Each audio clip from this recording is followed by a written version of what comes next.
Good afternoon, everybody, and welcome back into this wonderful hall. I'm John Pullinger, President of the Society, and this is one of the nicest bits of my job as President, and it is a nice thing to be doing, so that is saying something. It's a great joy to be President, but it's a particular joy to officiate at an event like this, a chance to celebrate the achievements of people who've done something really quite special to further our discipline, a discipline that matters so much at this time. And I think you will find as we go through, there's an amazing variety of inspirational achievements that people we are recognising today have made to our discipline and indeed to the wider world in which our discipline plays such a significant part. It's also great to be doing this here at our annual conference where there's a chance for perhaps a wider group of people to share in the experience than we've been able to do when we've done it in other locations. It's the second time we've done it, and I hope that will become a firm tradition in the RSS calendar to do the awards on an occasion like this. Now, there's a whole range of honours. I will take awards and honours, and I will take us through them. And I've got various people going to help me with the process. But I will begin with the Society's medals and prizes.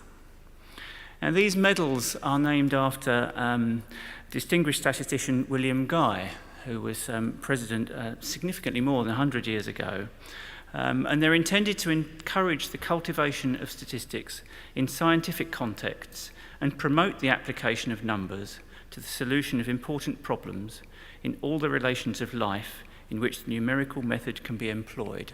Characteristic Victorian grandiloquence. You can picture him just kind of holding forth. And so, yes, a solution of important problems in all the relations of life in which the numerical method can be employed with a view to determining the laws which regulate them.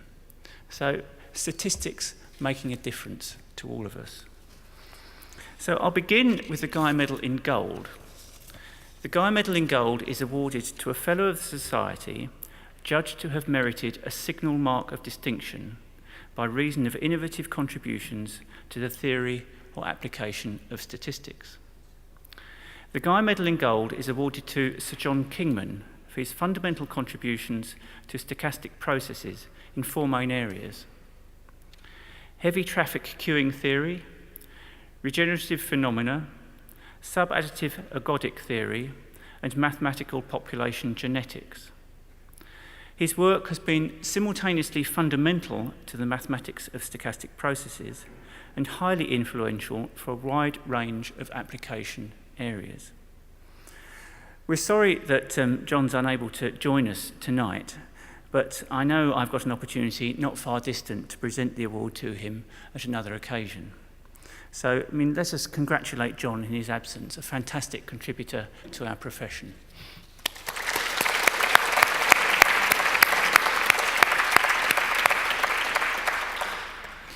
The second Guy Medal is the Guy Medal in Silver.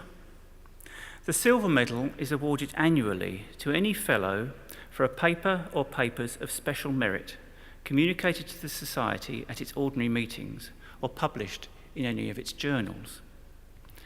The Guy Medal in Silver is awarded to Brian Ripley for his pioneering contributions to spatial statistics and deep insight in stochastic simulation.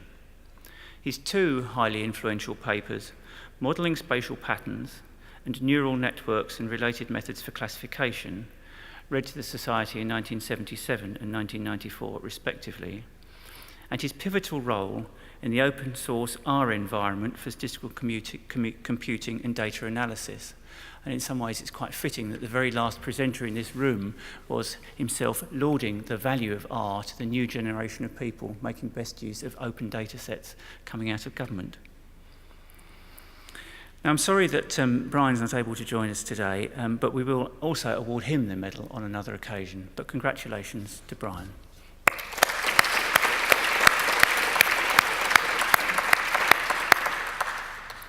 And third is the Guy Medal in Bronze.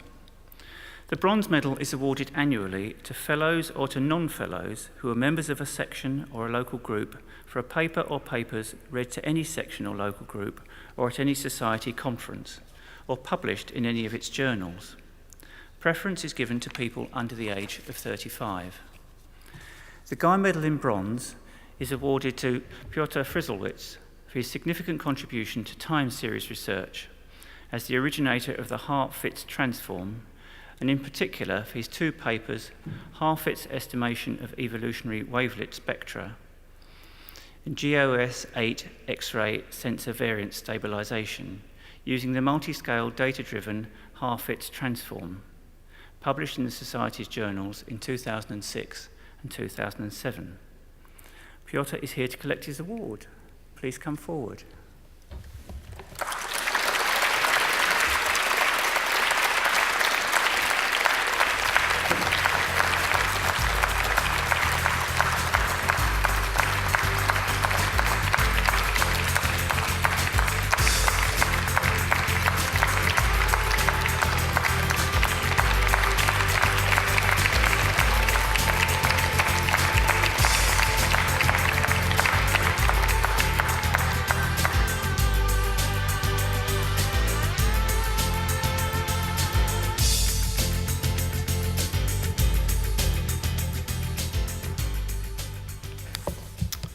Okay,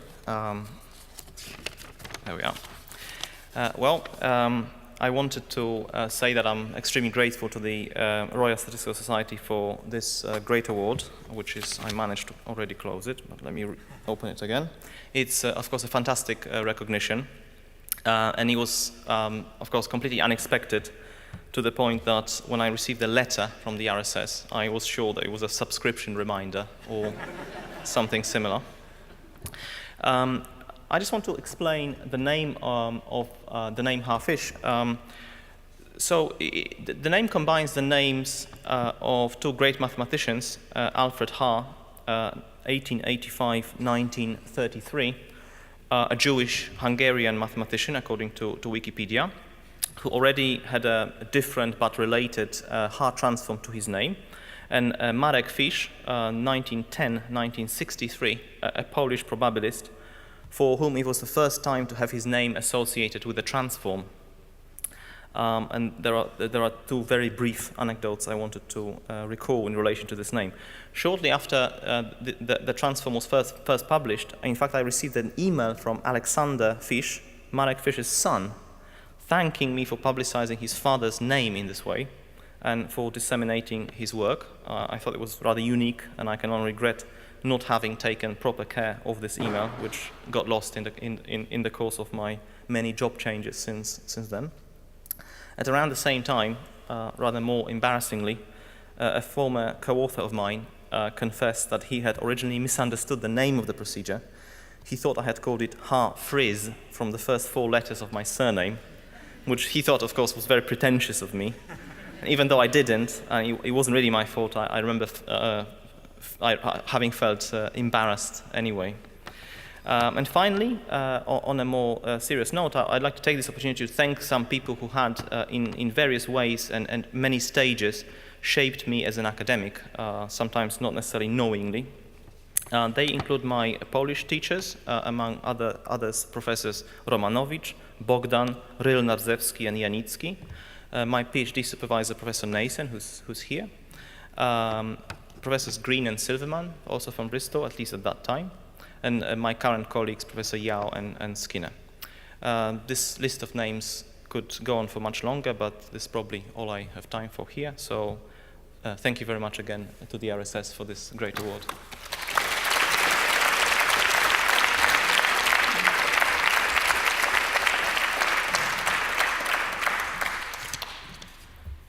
I move now to the Bradford Hill Medal. The Bradford Hill Medal is established in the memory of the distinguished epidemiologist and statistician, Sir Austin Bradford Hill. And it's awarded to a fellow for outstanding or influential contributions to the development, application, or exposition of medical statistics.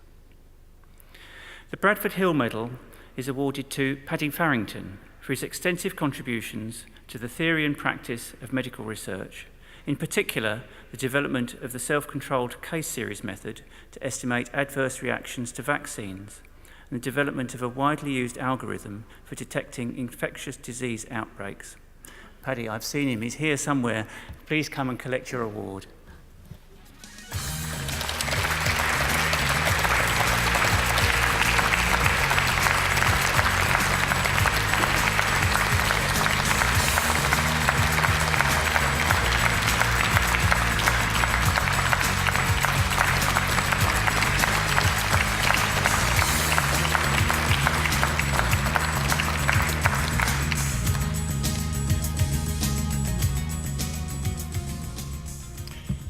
Well, thank you very much. And as Piotr said, it was a very great surprise, a very nice surprise to get this award.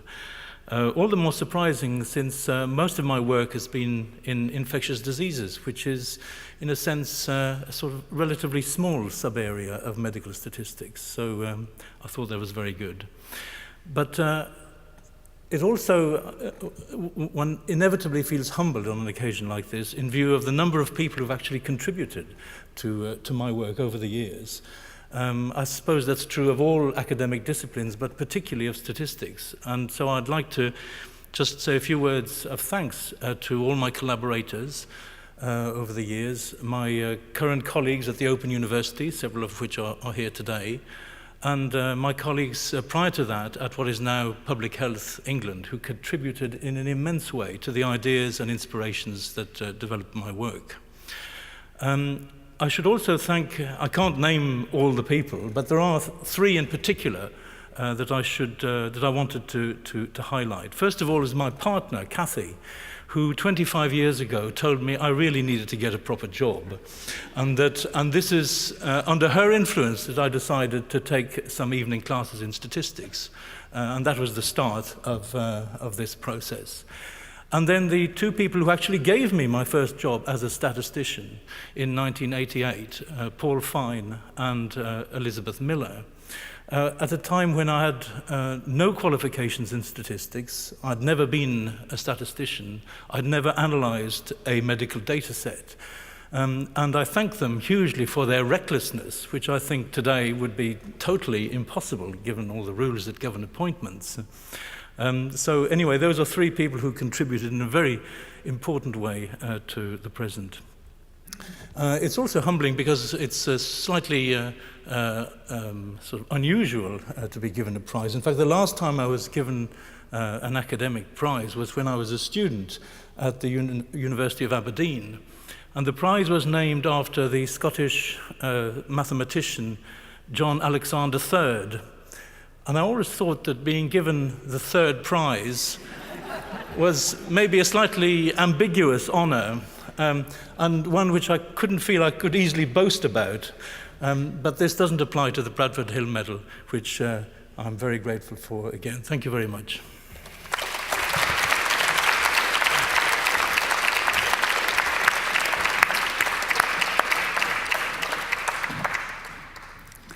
Next is the Greenfield Industrial Medal, established by Professor Tony Greenfield, and it's a delight to see you with us today, Tony. And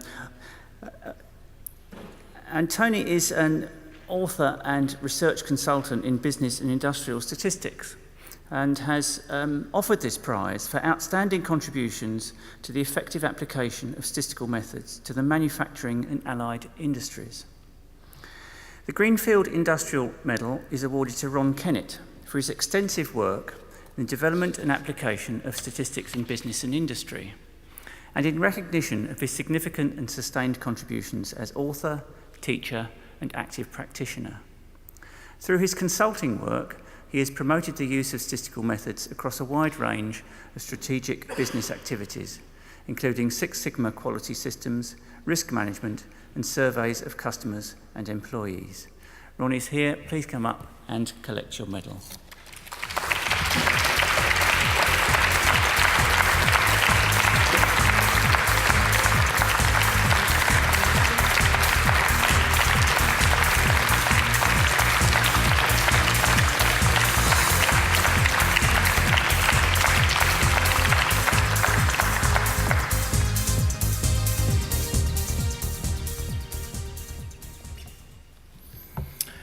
Well, I didn't prepare anything.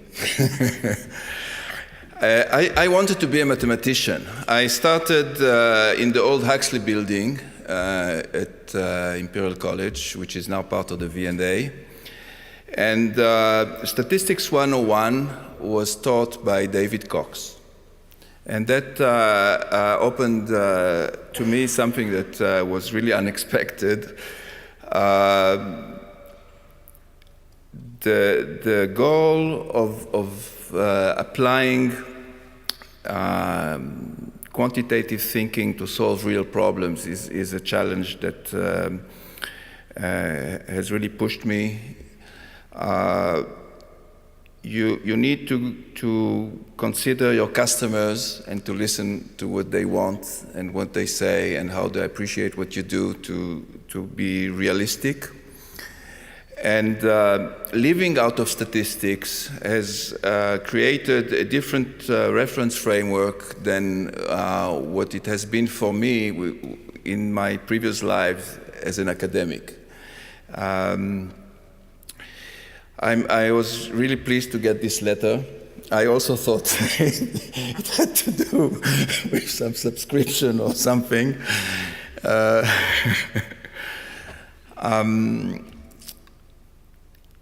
To get it here was actually quite meaningful because many years ago, I guess, the ProEnBis project was launched here in Newcastle. And through the European Network for Business and Industrial Statistics, which has about 2,000 members now, I guess, we were able to actually achieve the Greenfield challenge, which is to communicate with others and to apply statistics. So I would like to thank my mentors, David Cox. The fact that a senior professor was teaching 101 appeared to me as something usual. Later on, I found out this was quite unusual. I called that the Cox model of education.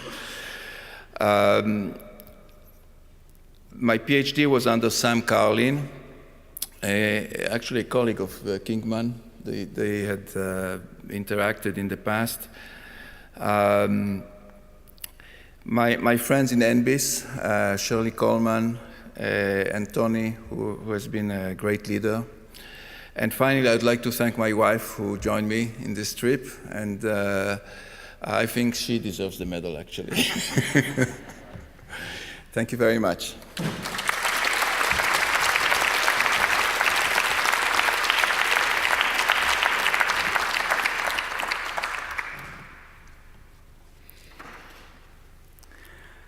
Next is the Royal Statistical Society Research Prize, which is awarded to a Fellow of the Society near the beginning of their research career for an outstanding published contribution to statistical theory or application.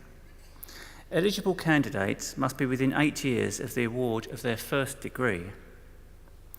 The Royal Statistical Society Research Prize is awarded to Hiren Cho for a contribution to the paper High Dimensional Variable Selection by Tilting, with Piotr Fryzlewicz, and to other published work on the methodology and application of statistics.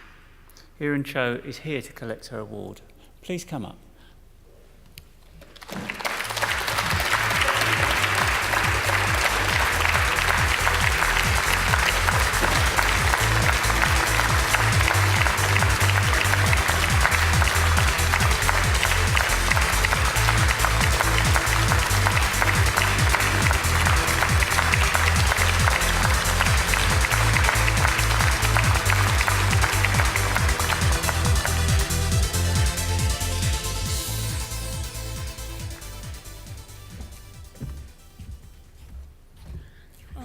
Hi, I don't have much to say actually. I'm just very grateful to the Royal Statistical Society for this award, which is probably once in the lifetime kind of award. And also I want to thank Piotr for guiding me through completing this particular paper as well as finishing my PhD degree. Thank you.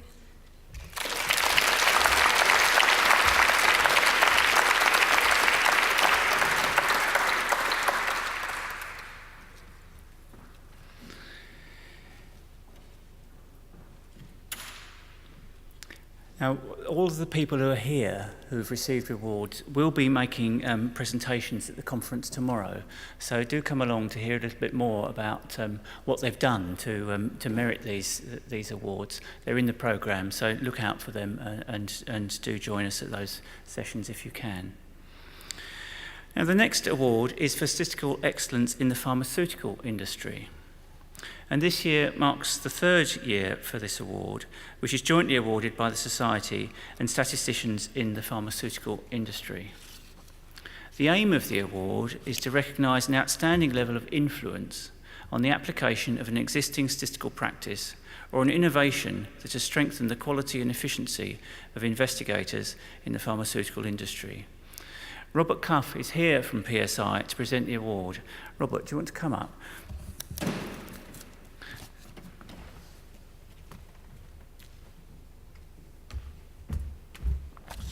Thank you very much, John. One of the delights about the RSS conference is that it presents this wonderful forum for the intellect who push our discipline forward, and for the simple chumps like me who apply methods without ever having read the paper in which it was first developed. I have to confess, I did once read the DIC paper and a few of the surrounding literature, and I understood at least 1/3 of it. So, and I can half remember how to do a t-test. But this is the problem that faces many of the practical statisticians in the pharmaceutical industry, and one of the problems that often stumps us is that of dose selection. It's a vital problem for us because millions of pounds ride on it, the future of a drug rides on it, on that fine, judicious balancing of the trade-off between the benefits and the risk. As you increase the dose, obviously you increase the efficacy and you increase the risk of adverse events that will ultimately undermine the value of the drug.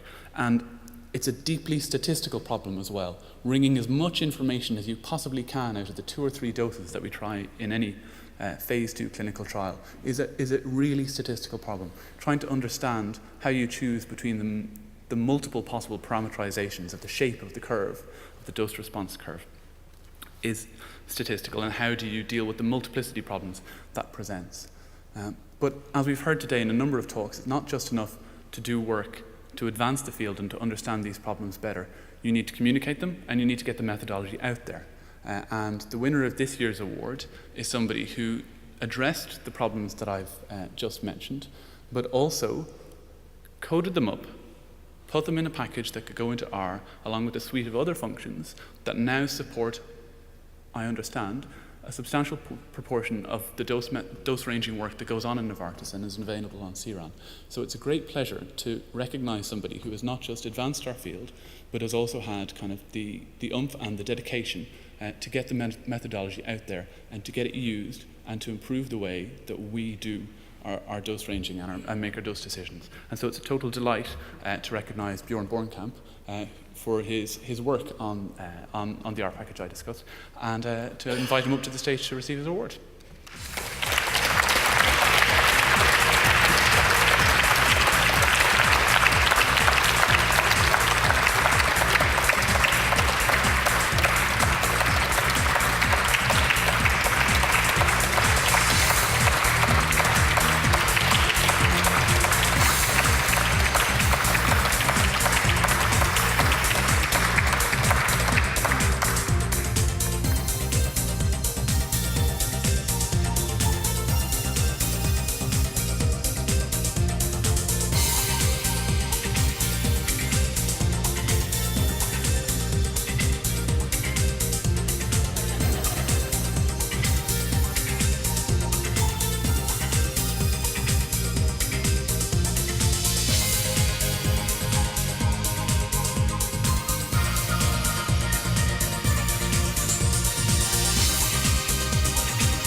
Yeah, thanks a lot. This award came for me also as a complete surprise. That seems to be the standard.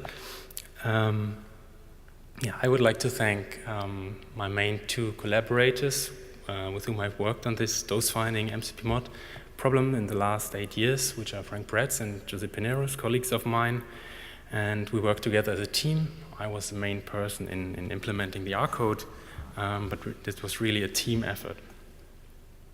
I think, as was mentioned previously also, it's not only about developing a new method and publishing papers, it's also about applying methods in clinical practice and bringing it into the studies that we're conducting. I think that's why I also want to thank the statisticians at Novartis and elsewhere who actually apply these methods and are willing to do things differently from how they are done now, and also willing to influence clinicians and clinical teams to do things differently. And another big thing for me is actually to the creators of R and C-Run. I think it's a wonderful platform, and I even think it's one of the most important contributions of statistics in the past few years. And for us, it wouldn't have been possible to create this impact without a software that's freely available and where you can reach a lot of people in a very simple way. So thanks again for this nice recognition.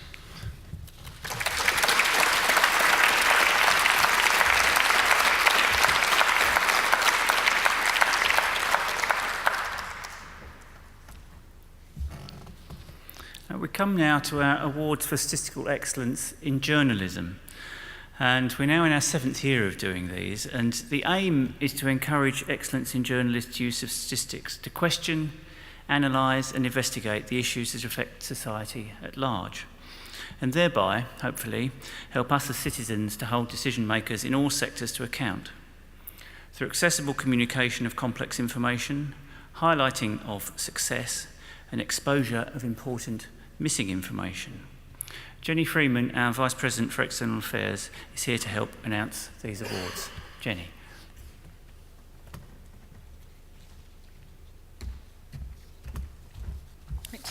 Thank you, John. So this is my first year of judging, being a chair of the judging panel, and I have been really impressed by the quality of many of the entries, and I have been particularly struck by the sort of variety of the subjects and topics that the entries have covered, from things like unemployment statistics, hospital safety, global warming, politics. Though why it should surprise me, given that statistics touches so many different areas of human endeavour, I'm not quite sure.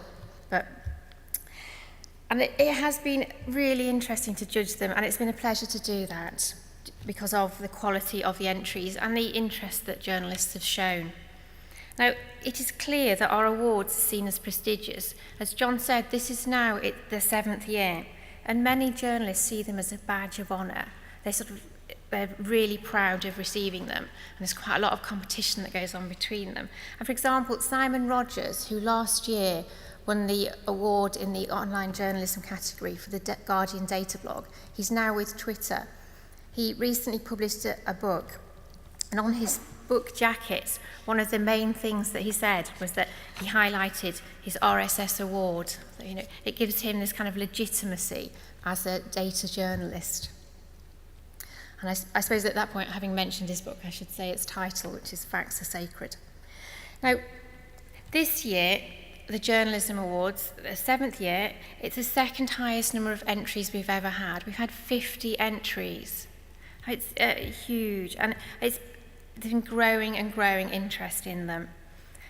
And unfortunately, it's in the nature of such awards that only a few can win, despite the fact that we have so many entries. And it's a shame that we can't recognise them all. But we have sort of communicated with the journalists and thanked them for their interest and extended our encouragement to them to continue working with statistics in their journalism. Now, this year's judging, as I've said, 50 entries, it's been particularly intensive. It's required quite a lengthy period of consideration. It's very hard to judge when you have 2 entries that are very good, what tips one entry over into being the winner compared to another. So it's taken quite a lot of debate and thought. We have informed the winners, but unfortunately none have been able to attend this evening because of the short notice of that. But 2 have sent a few words, and I will read those out when I get to their citations. In the print category, the winner was Daniel Finkelstein of The Times for entries in his long-running column, The Think Tank. And if any of you haven't read that, I commend you to have a look at it. It's good. Now, the judges felt this was an excellent and accessible example of statistical modelling used as a vehicle to explain statistical concepts in an entertaining manner. As I said, if you haven't had a look, go and have a look at the blog. So Daniel unfortunately hasn't had a chance to respond to us yet. So that's the print category. In the online category, the winner is Catherine Turney of The Detail for her piece, How Integrated Are Northern Ireland Schools? The judges were impressed by the use of Google Maps and felt that its key strength was that it enabled the readers to go beyond a conventional story. Now, what we look for in an online entry is that it's not just the print entry sort of put up online, it's just that you link. The beauty of the internet is that you can link to other sources, you can draw other things in, you can make things a lot more interactive. And Catherine Turney's piece on the integration of Northern Ireland schools did this fantastically. It was done in a way that demonstrated how data can be used to go beyond political point scoring. And Catherine has responded to her award. She has said, "Everyone at The Detail is delighted with this award. We aim to make complicated data sets of great public importance accessible to the public. We set these figures in context through our storytelling, which includes written articles, charts, and interactive graphics, which allow our readers to drill down to figures relevant in their local area. Statistics are central to many of our investigative journalism projects, so we are really pleased that this work has received this honour from the Royal Statistical Society." And the final category that we judged was the broadcast category. And this year it was won by Radio 4's More or Less programme for a piece they submitted entitled Border Brouhaha. And what they did within the article, within the piece on the radio, was they explored what was going on with all the different estimates of how long people were waiting at UK borders to enter during the Olympics. And we considered that this was a really informative exploration of this quite contentious issue. Because if we all think back to last year, to the Olympics, and there was a lot of debate about, were people waiting 3 hours to come through customs? Were they waiting 2 hours, 1 hour? And various different agencies were coming up with different estimates. And what More or Less did was they explored these estimates that were being produced and explored where the data came from. And they particularly highlighted how the choice of your data can have a really big impact on the story that's told and how it's understood and how it's perceived. It's about how you present the data, where do you get your data from, what source is it? So that was great. And that they again have responded, so I shall read out their words from Richard Knight, the producer. He said, "The More or Less team are very pleased to be honoured by the RSS. Our programme relies on the help and support that many members of the RSS give us, not least Kevin McConway, who's sitting in the audience, I can see, of the Open University. So thanks for the award and thanks for helping us get our sums right." So that concludes the end of the Journalism Awards. Thank you, John. Congratulations to all of them.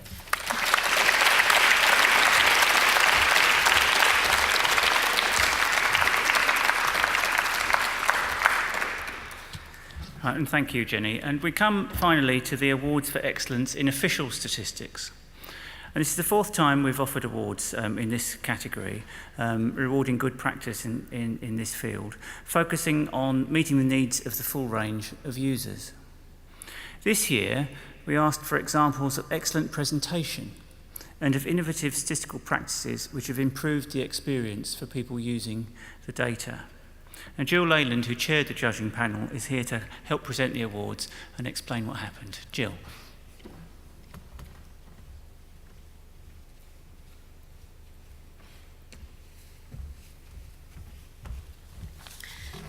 Thank you, John. For 5 years until last December, I chaired what is now the Royal Statistical Society's National Statistics Advisory Group, which sets RSS policy with regard to official statistics.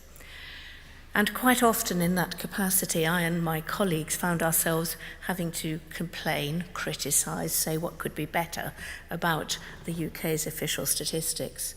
So it's always a particular pleasure to turn to these awards and to realise once again that there is far, far more to praise than to criticise in the UK's official statistics. And I'm always every year, have been struck by the range of entries that we have and the sheer sort of scope that there is of brilliant ideas. This year we had 18 entries, and of which 8 made it through to the short list. But even those that didn't make the short list were actually themselves of a very good standard indeed. And the quality of the 8 that went through was such that it gave the judges a real headache trying to decide between them. So there's no doubt that at its best, the Government Statistical Service is capable of truly excellent and world-class work. But although the judges found it difficult, we did eventually come to a conclusion. And the overall winner is the HMRC's Overseas Trade Statistics team for their new trade statistics website. Trade statistics are, of course, a horrendously huge and complex data set. And one of the problems in trying to present them is that you've got every user wants something a bit different. You've got expert users, you've got novices, but you've got people who want broad trends, you've got a lot of people who want very, very fine detail indeed. So it's a real challenge to get a website that can meet all these needs. But the team has cracked it. A lot of good feedback, and judges very impressed by the website, particularly the ability it gives to people to build their own tables from the whole mass of data that there is. Not only did they produce a good website, but there's also a 20% cost saving over the previous one, which in these times is also, of course, to be highly commended. Well, I'm very pleased to say that we've actually got, this was a large team effort, and we have 6 members of that team here to receive the award. So perhaps they would like to come up and receive it.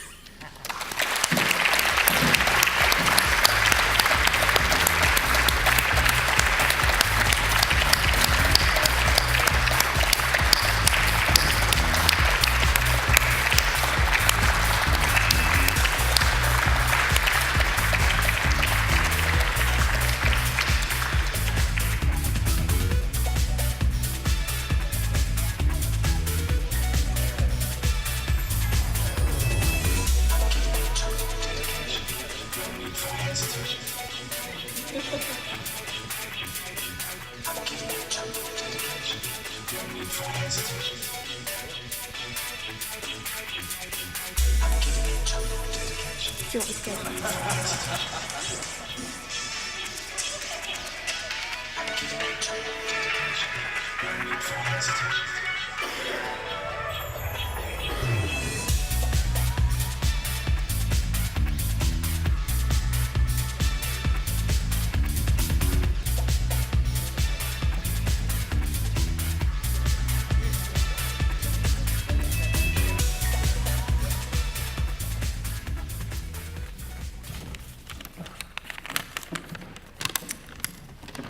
Thank you. When the new UK Trade Info website was launched last year, it was the culmination of 18 months of hard work, from stakeholder negotiation to make the case, user engagement to inform the requirement, contract tendering and award to our partners, RM Education, site build, testing, and eventually to a successful launch. Despite some very interesting challenges, not least disclosure control, we were immensely proud to see the site go live, delivering quick and easy access to detailed trade data to our wide range of users. And the guys that have just joined us here to collect the award represent all of those functions and all the things that we had to do to make it happen. But as the months have passed, it's been very easy for us to forget the significant benefits that the new site has enabled us to deliver, focused as we are on the routine of regular publication, site maintenance, and the cut and thrust of trying to meet ever-increasing customer demands. The nomination for the award was an opportunity to reflect and to reinvigorate ourselves, reminding us of what we had achieved and why. When we heard that we'd been shortlisted for the final round of judging, we were extremely pleased, shocked indeed. It's not just us that thinks the site is good, I was telling the team, but the RSS judges think so too. We've made it to the final 8. We should celebrate. I thought that would be it. And then we heard that we'd won. And I was absolutely stunned. We are a small statistical team from Essex within a large revenue department. We offer a niche service to a niche market. The competition was phenomenal. These things just don't happen. We are extremely grateful to the RSS and to the UKSA for this award. We know from feedback that our customers like a lot of what we do, but to receive such prestigious recognition is magnificent. This award will inspire us to continue trying to improve our service to our customers, to maximise the use of and value of UK trade data, which is quite complex, both in government and in the real world, and to help us make our case for innovative, user-led statistical dissemination in our future gov.uk-centric world. So on behalf of the HMRC Trade Statistics team, thank you very much.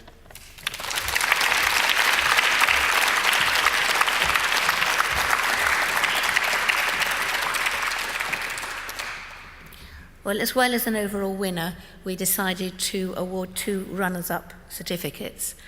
And the first of these is for the Welsh Government's My Local School website. The My Local School website is a bilingual website which takes every school in Wales, gives a lot of information about its characteristics, the pupils and so forth, and also about its performance, and it benchmarks the performance against similar schools.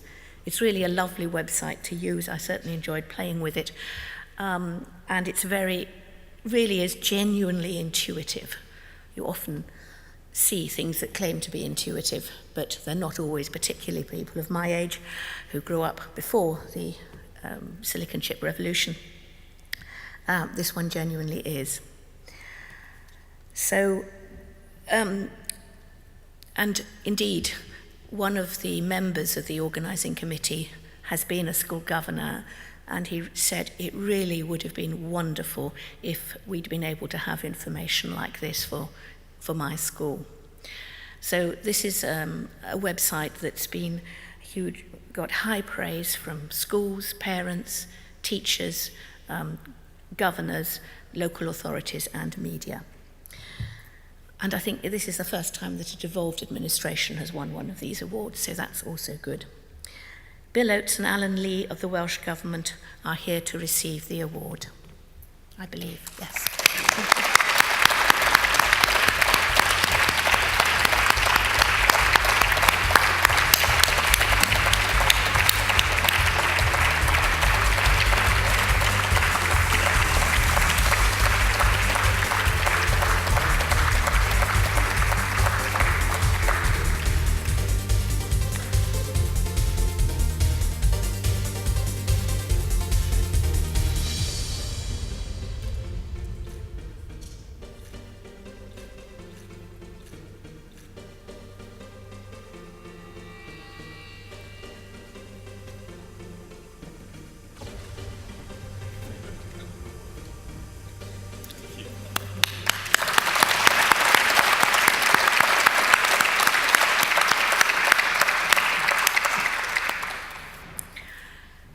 The second runner-up is the Office for National Statistics for the data visualization work they did on the 2011 census. Well, the Office for National Statistics data visualization team is well known for its work, which is widely acknowledged as being world-class. So it's not surprising that what they did for the census was equally world-class. And really, as usual, tremendous way of presenting data and with commentary in a way that was engaging for both expert and non-expert users and acted as a hook to draw people into the census results. One good decision they made was to syndicate, offer their work for syndication, so that actually a lot of it appeared in a lot of other communication channels, including notably the BBC. That was widely used. One particular graph got nearly 100,000 hits within 24 hours. When we were judging, we saw some of the sort of comments that came in, and wow, this is really cool, was a sort of typical one. It really did hit the spot. And also, I think there's at least one other National Statistics Office that has taken one of the charts and used it in their census. Robert Fry, the ONS, is here to receive the award for the data visualization team.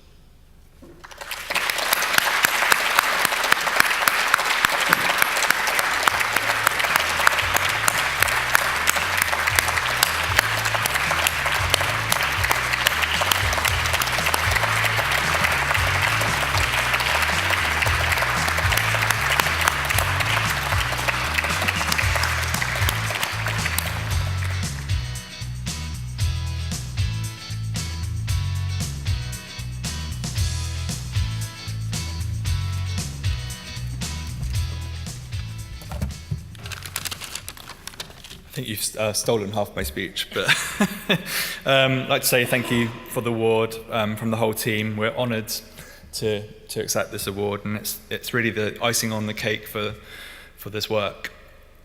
Well, I think what made this work so rewarding from my perspective was to see the huge reaction that we had from such a wide cross-section of the population through things like Twitter. We had academics, journalists, teachers, students, and the general public using words not normally associated with our statistical releases. So, yeah, super cool, such fun, to quote Miranda's mum.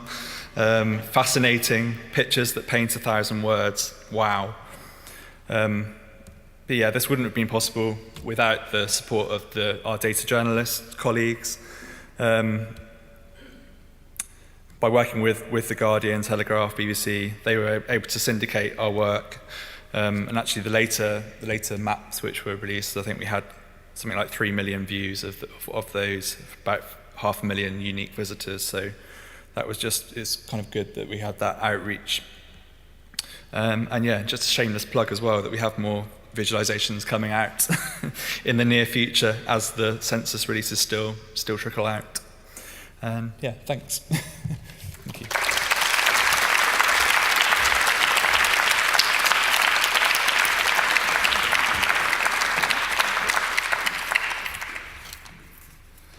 Well, congratulations once again to all of our awards winners. It's fabulous to hear those stories and to share them with everybody in the room and more widely. I should also, before closing, thank our sponsors. I mean, these things require an awful lot of people behind the scenes, but particularly those who are sponsoring these. PSI, particularly for the Excellence Award for the pharmaceutical industry, and the UK Statistics Authority for the Official Statistics Excellence Awards. So many thanks to both of them. And now finally, all I've got to say is hopefully the room upstairs has been prepared for another reception. We're trying to look after everybody at this conference. So do come up and join the award winners and join me and the other members of the society team upstairs for a very nice reception, which will give us a chance to continue the conversations we've been having this afternoon. Thank you all very much for coming, and congratulations to everybody who's won something today.